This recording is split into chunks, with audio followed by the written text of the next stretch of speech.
Hello, everybody. Thank you for being on time.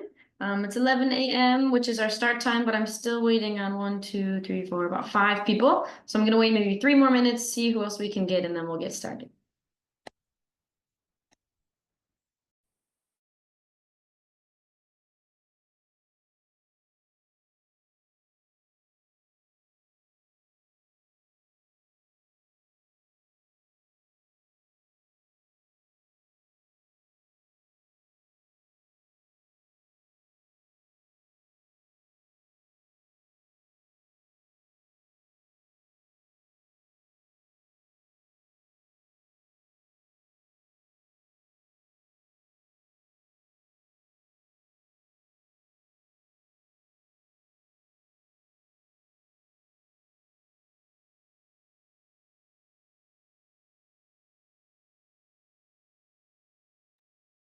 All right, we're waiting on 2 more people, and then we'll get started.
All right, we've got a critical mass, so let's get started. Okay, hello everybody. My name is Terra. I am an instructor at a Mokdong branch. I've been here for about 2.5 years. I've taught the C2 program many, many times. So I'm here to impart any wisdom that I've gathered from that experience. And then if there's anything that you have, tips or tricks or anything at the end when I ask for questions, you're also free to share those things with anybody in the group as well. This is my email. If you have any questions, maybe that you forgot to ask during the workshop, or maybe if you have any questions afterwards, you're free to ask anytime during the term as well. I can go back to this slide as well at the end, just in case you missed it in the beginning. Okay, so C2 has 3 different levels, or 3 different sections with levels in them. Today we're only focusing on the high level for C2. Later I think you will have your mid and low C2 meeting. But high levels consist of the Eagle, Alba, and Albatross levels. And then mid we've got Bridge, Par, Birdie, and then low we've got EC4, Mega, Giga, and Terra. All right, these are actually, wait, before I go through the books, I've already taken attendance, but let me just take it one more time just in case I'm missing anybody before I go too much into it. Okay. I'll pull it up over here. Okay.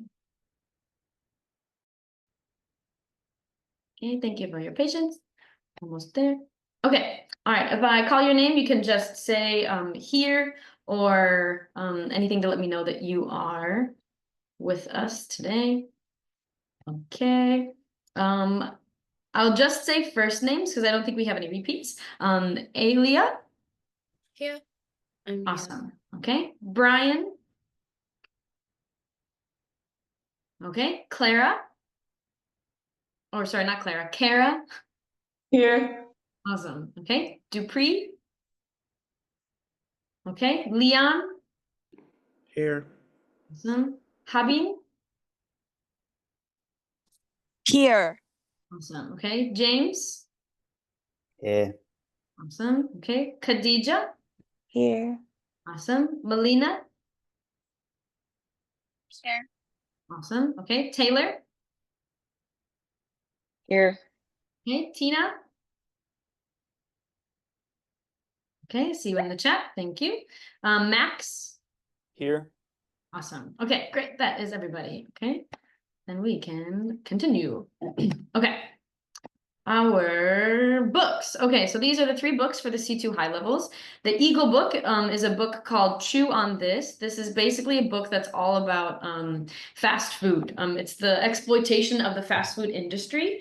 So basically this book kind of takes you through like some secrets and like unhidden truths of the and like unearths a lot of truths in the fast food industry. So it's a lot of gross stuff, but it makes for a lot of interesting topics in the class. So still a fun book. Next, we've got the Albatross level, which is a book called The Robots Are Coming. The theme of this book is about the rapid growth of automation in jobs. So kind of in the beginning, it gives like an overview, and then each chapter usually focuses on some sort of job field and how AI or robots are being integrated into that field and how maybe it is creating or eliminating jobs. This book does a pretty good job of kind of staying in the middle about kind of really marveling at the fact that like robots really can be capable of so many things, but also there is a danger to our jobs as well. So I think it does a good job being in the middle and allowing students to kind of build their own opinions based off of the facts that they give.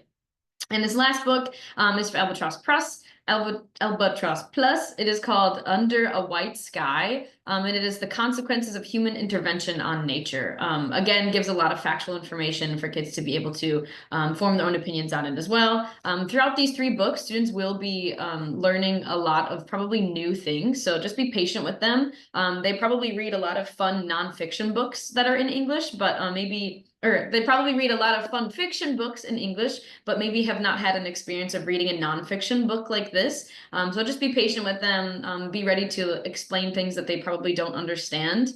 And yeah, just be patient with them as they maybe are doing this for the first time. All right. Okay, our next slide will have our course objectives. So course objectives, obviously, we are trying to gain background knowledge through analysis of concepts through nonfiction books. Like I said, these books are not stories that have a beginning, middle, and end. There's no characters for them to follow, but there is a central theme that they will be exposed to every week.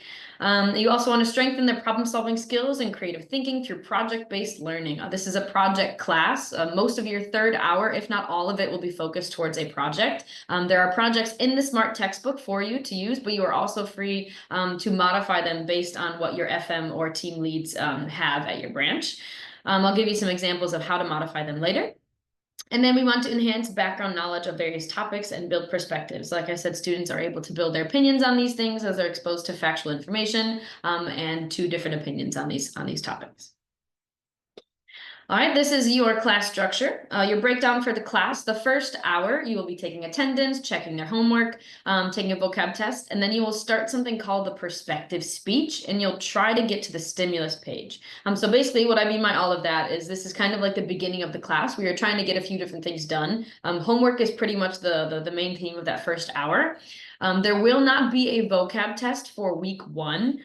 Usually during that time, you'll probably do some sort of icebreaker or get to know each other kind of activity. But keep it to probably 15, 20 minutes. You have 13, 12, or 14, depending on what your branch does. But you have multiple weeks to get to know these students. So keep it nice and short, just something to get to know them and to get their names down. And then next week, the week 2, the week following that, you will have a vocab test that you will hopefully help them study for. Don't forget to assign that homework as well at the end of class, or you can explain it in the beginning. I think it's good to take a second to explain what the homework is. Then there's something called the perspective speech, which I will explain in grave detail coming up, so don't worry about that. But it's basically part of their homework. They have a pre-planning that they have to do for homework. Then they write in class, and then after class they are hopefully done writing, and then they're able to give some sort of speech where they read what they wrote. And then the stimulus page is kind of the first page of the SMART textbook. Then the second hour is pretty much all SMART textbook. You're going through a few different pages called concept context page. Then you've got another stimulus page, a perspective page, and then you'll want to start getting them ready for their project. And then that third hour, like I said, is basically just all projects. You want to get in presentations for every group and then be able to also give them some feedback afterwards so that they can improve on their skills. All right, this is the infamous perfect perspective speech. So I've highlighted it in 3 different colors. So before class, this is obviously in their e-learning. If your branch does not do e-learning, this may not be part of your curriculum. So make sure you ask your FM or ask your TL or your head teachers if this is something that you guys do implement or not.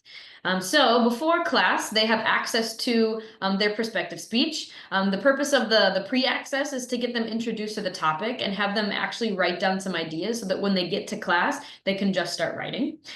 So they're probably going to pick their opinion if they feel positive or negative about whatever the prompt is. And then they'll choose a stance and think of reasons. So for example, the prompt might be something like, do you think that robots should be taking jobs in the factory industry? If you agree, then you think that they should. If you disagree, then you think that they should not. And then the students will be able to write maybe one reason why they think they shouldn't, and then another reason why they think they shouldn't, and then they'll be able to write their details and everything in class.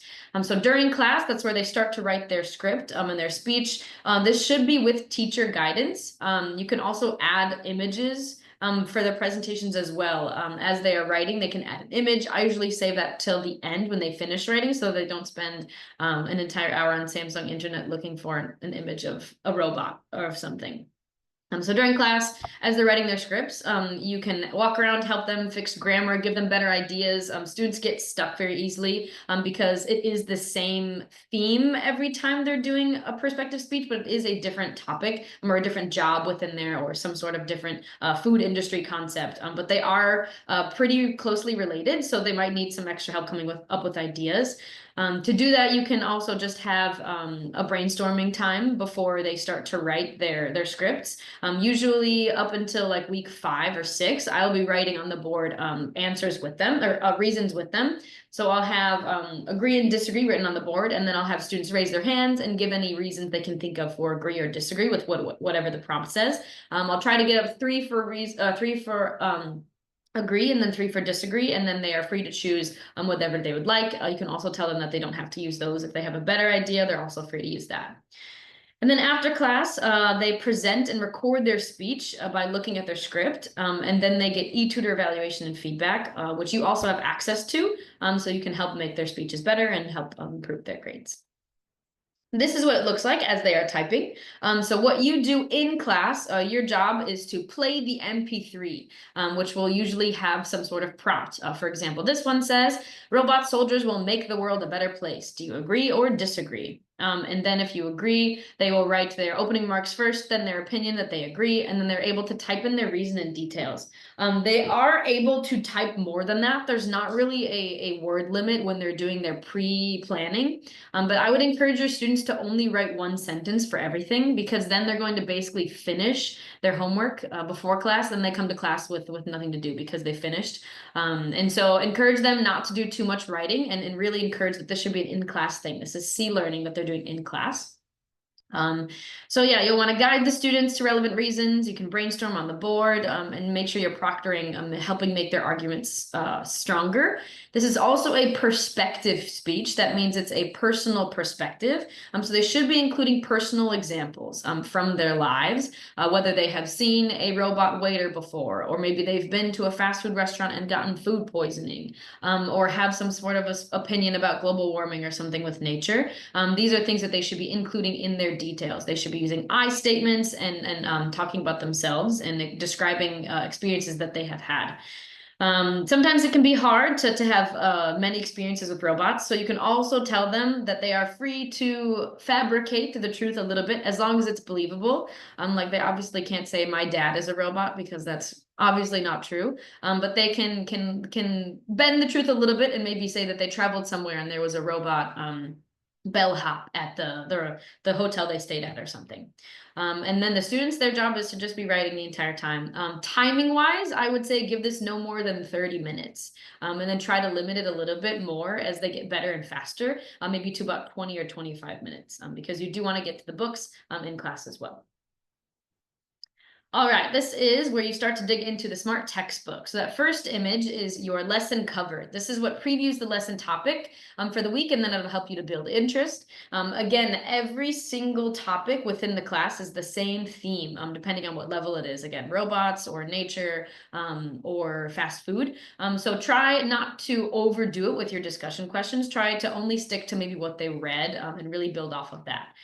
So you can also prep 1 or 2 discussion questions based on what they're seeing in the picture. You can also take this time to review last week's topic before introducing the new one, like what robot job did we learn about last week? What was wrong with the fast food industry last week? And then you can ask them what they think they're going to talk about this week. Hopefully they already read so that they know.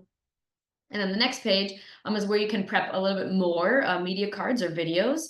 So this is called the stimulus page, obviously supposed to stimulate their brains and get them really interested in the topic, whatever the robot is for the week. So again, prep those media cards in addition to the questions that are provided in the SMART textbook.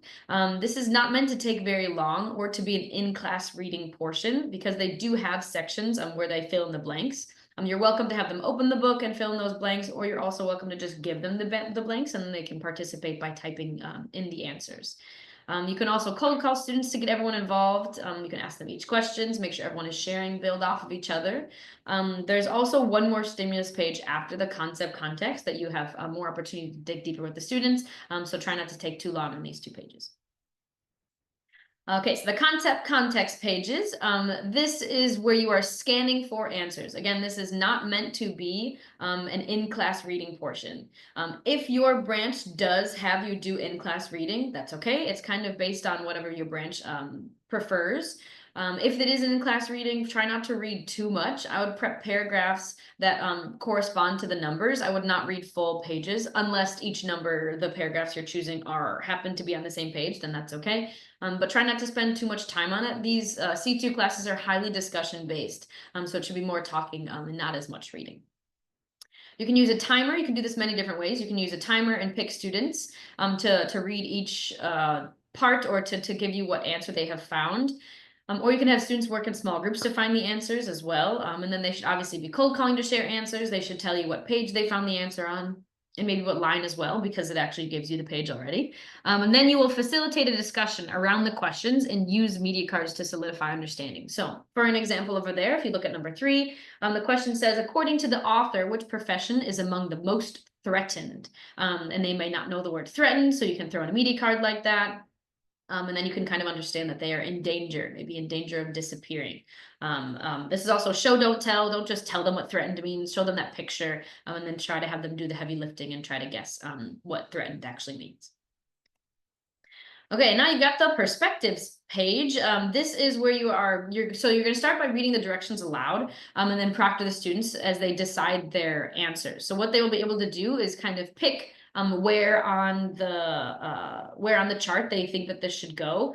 So you'll have 3 minutes, about like 3 minutes to just read the directions and explain it to them. And then the other 3 minutes, you'll have a short discussion about where they put their opinions, whether they think that it's going to be a good technological advancement for the world, or if they think it's going to lose jobs. Each perspective for each week is different, but you'll be able to spend just a few minutes talking about their opinions, encourage them to build on each other's opinions as they might agree or disagree with each other, maybe facilitate a small little debate if that's possible in 3 minutes, and then make sure that you're getting all the students involved as well. Each student has put their opinion somewhere, so even if they don't get to explain it fully, make sure you check in with them and see what they put as well. You can also proctor as they decide their answers and help them as well as they're deciding. All right, moving into the project. So for the project, you have personal project and collaborative projects within the SMART textbook that you are free to use. And there's different parts of the projects as well. This you can kind of split up as you're putting them into groups. They can do part of it individually, and then once they get into groups, they have ideas to share with each other. So it makes it a little bit easier and a little bit faster. Once they get into their groups, then they can just start working on the project right away. Because I know if you've had students do projects before, it's very easy for them to not agree, and then it can kind of make it take a little bit longer for them to actually start the project, and then sometimes they're unable to finish it because of that. So the first part that you'll see in the SMART textbook is where they give you an objective, where they tell you basically this is what we learned during the week. So it will say something like, today we learned about how advancements in technology can either enhance, hurt, or eliminate certain professions entirely. Andre Oppenheimer, which is the author of the book, illustrates this point by sharing his experience at a local hotel or at a hotel in Japan run by almost entirely by robots. So that's again just a little excerpt of what you read during the week or during that week, and then it'll introduce the project. So they'll say, so because we talked about hotels, you are going to design a hotel. So this is the things that they can do individually. They brainstorm a location. They brainstorm comfort and amenities. They may not know the word amenities, so you can also throw up a media card for that as well.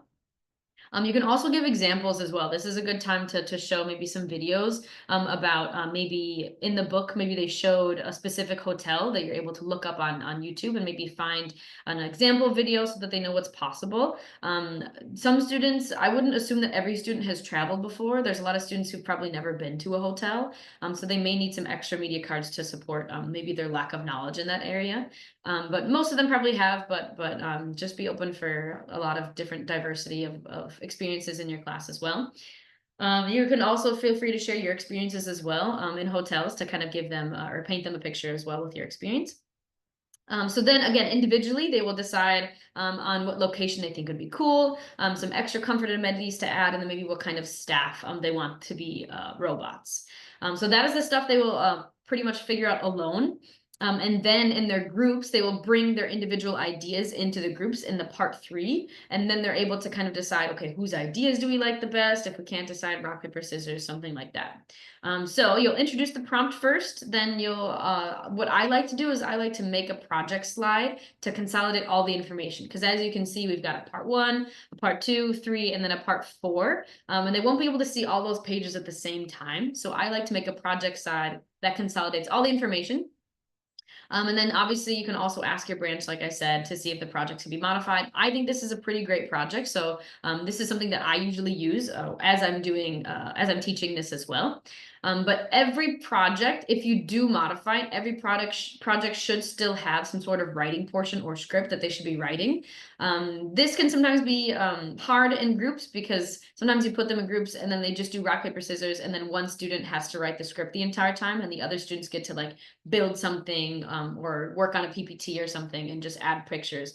I find that to be kind of unfair and not very fun. Even if the student like insists on writing the script, even if they really like writing the script, I would push everybody in the group to write at least a portion of the script. I always tell my students, whatever you are going to present, you should be writing that. Someone else should not be writing your script. So try to make sure that that is some sort of standard that you set day 1 for projects so that they know that that is something you're expecting every week. As well as just project writing scripts in general. You should be walking around making sure that it's long enough. I usually tell the students that they all need to speak equally, and I try to get them to speak for around 30 or 45 seconds as well. That's kind of like a limit that I get them, or a limit that I give them, because I'm hoping for every student to be able to speak. In groups, when you're putting them into groups, I would always create random groups for these projects. I would say no more than 4 students and no less than 2 students. Try to avoid having students work alone because that doesn't really help with their English. Maybe they're researching and doing the project in English, but they're not really talking or collaborating with anyone. And so I think that's kind of a loss on what they could be learning and collaborating with each other. So always make sure that people are working in groups. If you do happen to have one student in the class, then that's totally understandable. But that means that you become maybe part of their group member and you're able to be part of the process with them. So 2 to 4 students per group, random groups. There is a random group creator function in the SMART textbook. You can also throw up a spinning wheel or anything else you find on the internet that might make putting kids into groups a little bit more fun. Something that I do with my students is to give them a little bit more responsibility and make sure it doesn't always just fall on teacher. If they hate their groups, then they hate me. I will do 3 rounds. So with this random group creator function in the SMART textbook, you're able to do it multiple times until you click on group leaders and then press start or something. I think there's like an orange button that says something that locks in the groups. So what I do is I tell them, okay, we're gonna do it 1 time. And in that first time, we will raise our hands. And if majority want to keep it, we will keep it. If people don't want to keep it, then we will do it a second time.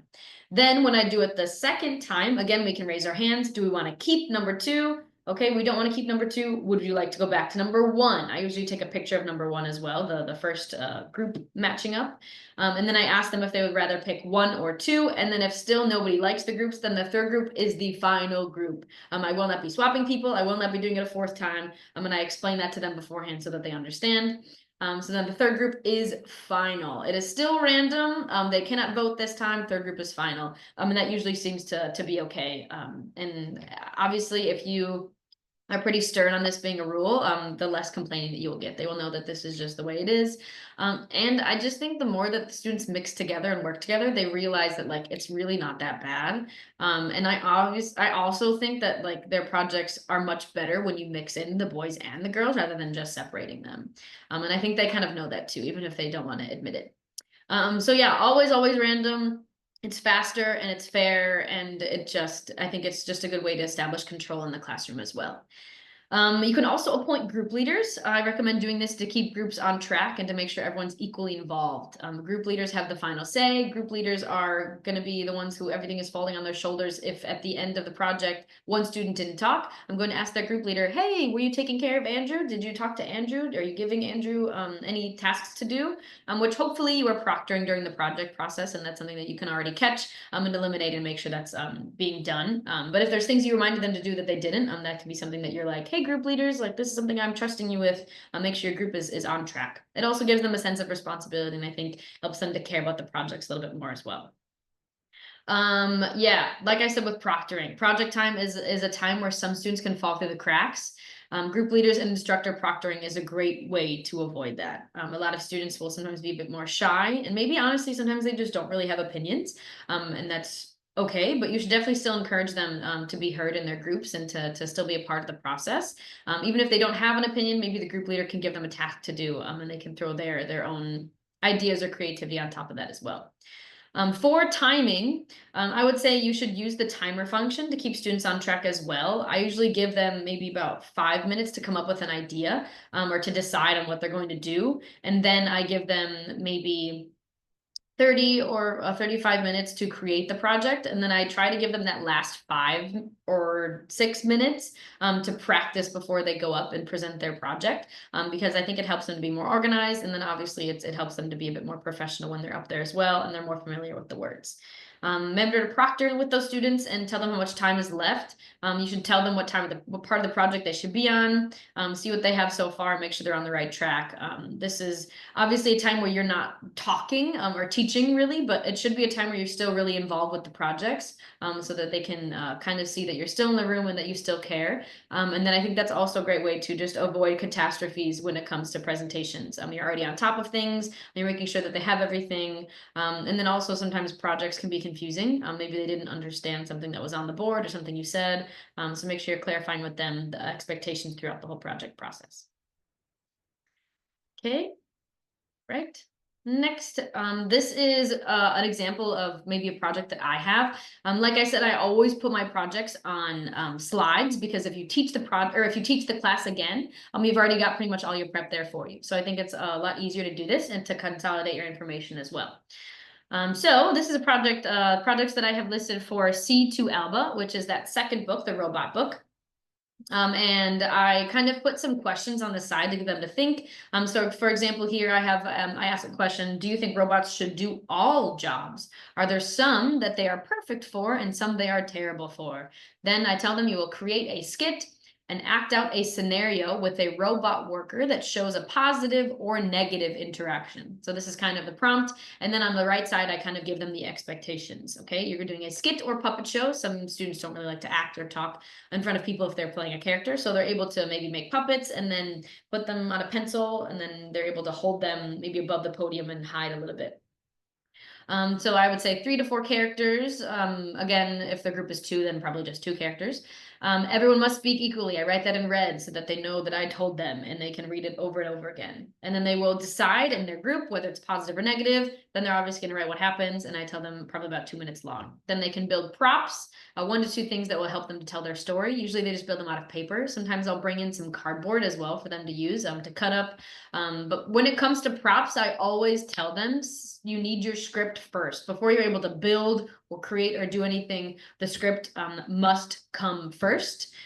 So I kind of sometimes hide the paper or hide the cardboard if I can't trust them, or maybe hide my markers.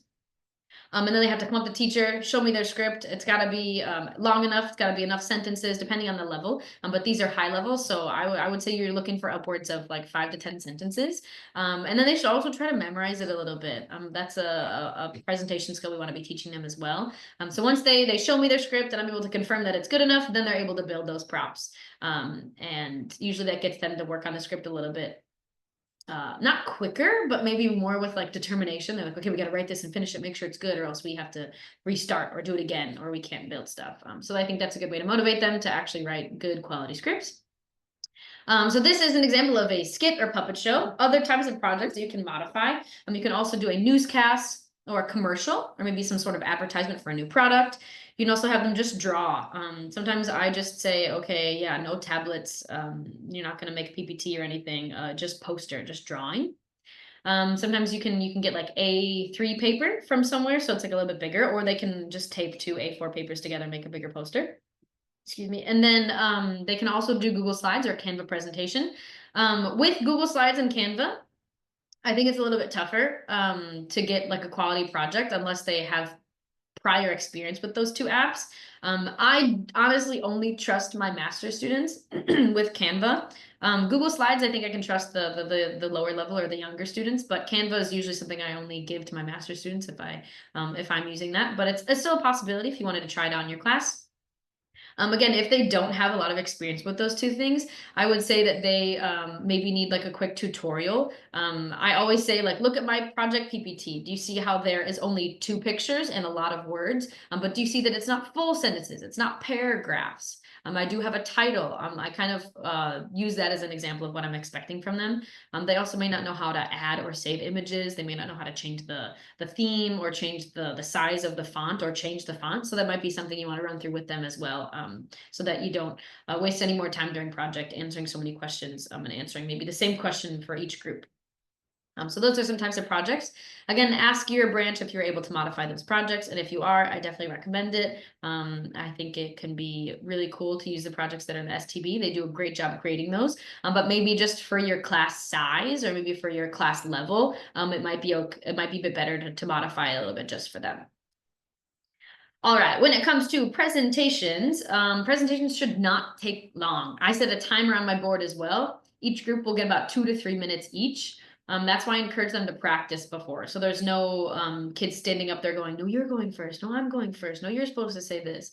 That eliminates some extra time. And then they're able to just get up there, present, give feedback, and then go home. So encourage that practicing at least 1, hopefully 2 times before those presentations.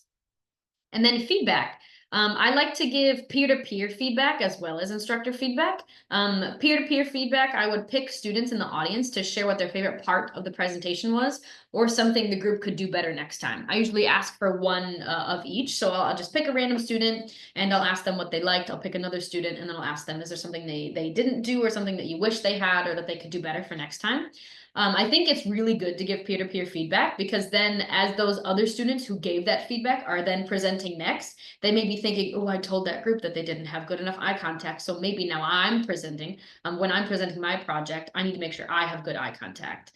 So I think it gives them a little bit of a sense of responsibility as well. And then as the instructor, you should also be giving group and individual feedback on what students did well and what they can work on. Try not to overwhelm them. Try to give each student maybe 1 praise point and 1 thing to work on, instead of just giving them everything that they need to work on, because sometimes it can be a train wreck, and you want to tell them everything they did wrong because you really want them to improve. But I think focusing on 1 thing at a time is probably the best way to do it. So some possible skills that you can give for feedback is volume. Were they loud enough? Were they articulate enough? Could everyone in the back hear them? Was their volume confident as well? Body language, are they standing up straight, or are they leaning on the podium, or are they leaning on the wall, or are they in the corner? So make sure they're standing up straight and professional. Eye contact, make sure they are looking at the audience members. Sometimes when I tell my students to give eye contact, then they just look at me, and I'm like, don't just look at me, there's like 10 other people here. Make sure you're making eye contact with all of your audience. If they memorize parts of their script, then they're able to do that. Gestures as well. They should be pointing at the screen. They should be using gestures. Maybe they're like the first reason, the third reason. Tell them to use some gestures as well. Encourage that. It makes it more interactive. And I think it makes them makes them feel a little bit more confident, maybe, rather than just like sticking their hands in their pockets. Memorization as well.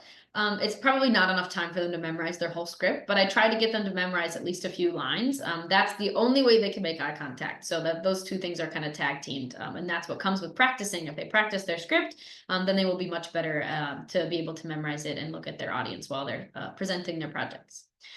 Teamwork is another thing that I give feedback on. That's usually something that's like only instructor feedback. Sometimes the peers will give each other that feedback, and I find that to be like really endearing. I'm like, wow, you saw them working together. That's awesome. But I usually always give feedback on teamwork, whether students are solving problems or making sure they're including everybody. I think teamwork is really important. Organization as well. Did they practice? Do they know who's presenting what part? And the writing quality as well. Is it full sentences? Are you using eagle, alba, albatross vocabulary? And then time management as well. Did they decide their idea very quickly? Were they able to work on it fast enough so that they had some time to practice at the end? I think those are also things that are important to mention. Even though it's not a presentation skill, it can still be a project feedback skill as well. In their workbook, they also have a page to help them with their presentation. It lists some extra presentation skills, and then they also have space to write their script as well. So you can utilize that in their workbooks to help them as well. Homework. Okay, so they have a few extra things than C1. They do also have that vocabulary review. So that vocabulary, they will be writing the words 5 times, and then they will be studying for their vocabulary test. If time permits, in week 2, following from week 2 and beyond, you should help them, if there's time, to study for the vocabulary tests, maybe about 5-10 minutes before class. You can help them by studying. You can say the English word, and then they can say the Korean word in reply. If you can't read Korean, there's other ways you can have them say the word. You can read the English definition, and then they can give you the English word. Or you can say maybe the word that's not highlighted next to it, and then they can say the bolded word, which is their vocab word. But try to help them to study. I have found that scores have really increased when I've helped them study. And also it just shows students that you're really committed to their success. You're not like against them. You're not like trying to get them to fail or make things hard for them. Like you really do genuinely care about their grades. And so I think that's important. Then they also have the perspective exploration. They have 10 comprehension check questions from the reading homework. Some of these questions will show up again in the concept context pages, which I'll go back quick and show you that. So again, these are the pages where they are either scanning in their books for those things. If they are reading during their homework, you should be encouraging them to annotate. When they answer one of the perspective exploration answers, they should hopefully be highlighting that or circling or underlining it. I know some students say that they're going to sell the book afterwards. And so they try to use that as an excuse to like not annotate, but just tell them use pencil and erase it or put a post-it in there. So that's a good way to get them to annotate as well, so that when you're in class doing those concept context pages, they already have that part highlighted, and then they can share that right away. And again, not all the questions will be on these concept context pages, but there will be quite a few that you'll be able to see again.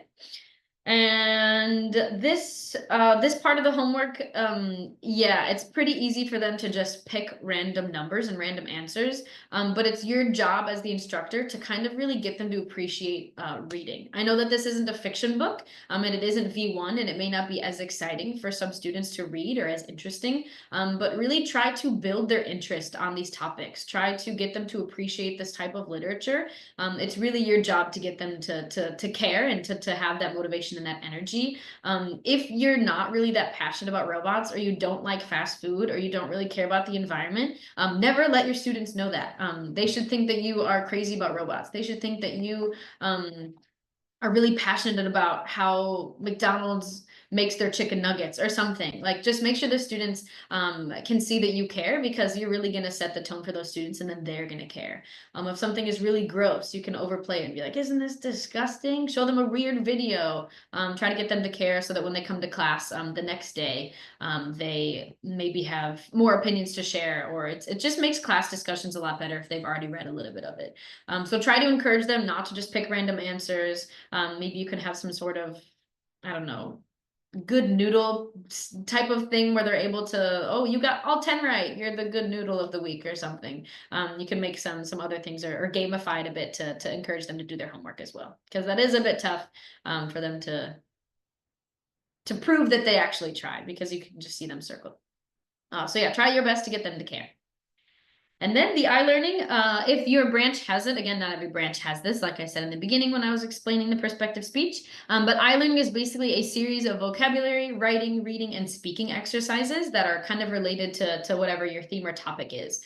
You are able to check your students' completion and scores on the MERP. If you go to class on the left side, and then management, and then down to portfolio, you will see all of their grades. I always check whatever they got for perspective speech. And then this is also kind of a great way, as they're writing their perspective speeches, you can there's a lock button where they don't see like who's you're reading at the time, and they don't see if you go to like a different app.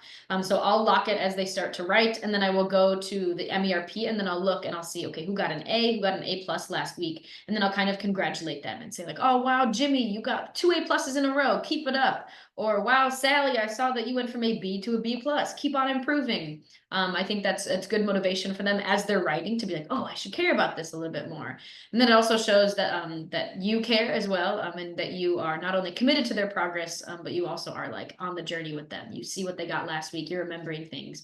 This is also great for student comments. If your branch has student comments, then this is a great thing to write down, to say, wow, Sally's scores have been really improving on perspective speech. I've noticed that she's using more advanced vocabulary, or something like that. So a great opportunity to praise them as you're seeing their scores to increase. If you see their scores are not increasing, I think that's also a great opportunity to be like, hey, Billy, I noticed that you didn't complete your iLearning last week, or I noticed that you might be struggling with perspective speech. Do you have any questions? Is there anything that's confusing? Or you can give them a bit of advice as well, because you're able to read their speeches, the full speeches afterwards. You have access to that as well on the MERP. So yeah, make sure that you are checking up on those things. And then obviously their homework is to do that pre-planning, and then to finish whatever they did not finish writing, and then to give their speech as well. Again, it is a speech, so you are able to practice those presentation skills with them. They should be hopefully using gestures, making eye contact, and speaking loud and clear. If there is time, if a lot of students finish it pretty quickly, if there's extra time in the first hour, you can feel free to have maybe 1 or 2 of them practice, or try to do their speech in front of people. And then you can give different feedback as well, so they can get higher scores as well. Okay, that is everything. Does anybody have any questions about the program or anything else?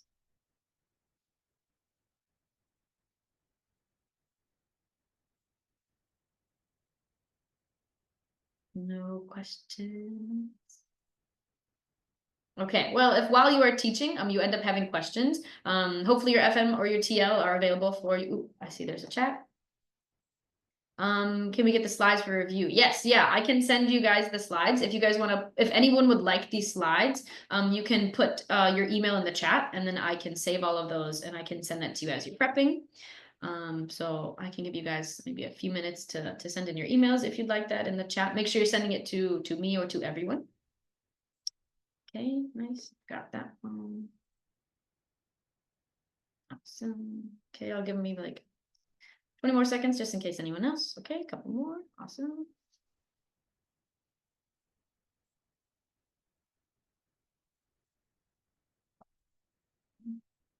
Another one, thank you.